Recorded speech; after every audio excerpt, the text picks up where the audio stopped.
It is a little bit cooler. We've got spots that are in the 30s, 40s, and low 50s. So it's a wide range of temperatures, but we're definitely looking at cooler weather around here. Not just for today, pretty much all week long.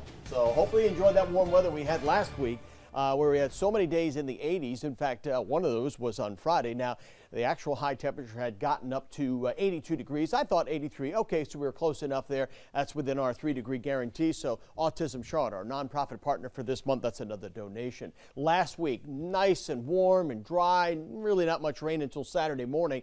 80s. This week, yeah, a lot different. Cooler. The normal high now is about 75, and we're going to really struggle to even get out of the 60s the next couple of days. We're starting off with temperatures in the 40s back to the west. Belmont, Coolwood, Oakdale, Huntersville, all in the 40s, as is Reedy Creek. We're 50 Charlotte, 52 Valentine, low 50s down towards Indian Trail, Weddington, and Waxhaw. 50 Gastonia, 50 Chester, 52 Monroe, 48 Concord, 46 around Salisbury and Statesville, and in the 30s in the mountains, so it's cold out there.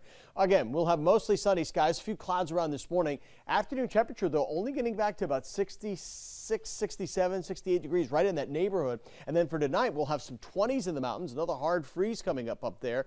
30s across the foothills, low 40s here in the Piedmont. Outlying areas, there could be a touch of frost in the morning, won't last long. As soon as the sun comes up tomorrow, we're into the upper 60s in the afternoon. And Wednesday's the coolest day, but again, all this week, every day is below average, as our rain chances starting Wednesday afternoon will become higher, and they will stay elevated for the rest of the work week. We probably start dry on Wednesday, but here comes the rain. It's our next first alert weather day.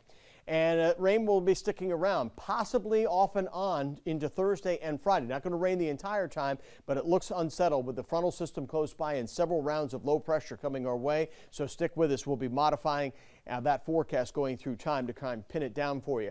8:04 will be the sunset this evening. And again, there'll be lots of sunshine for today. It's just breezy and it's cool. North winds will keep us in the mid to upper 60s, 30s and 40s tonight, 68 tomorrow. It's dry. Should be no problem for the FC game tomorrow night. But Wednesday, here comes the rain. First alert weather day. And again, that could linger into Thursday and Friday as well. Let's check in with Becca right now. First alert traffic.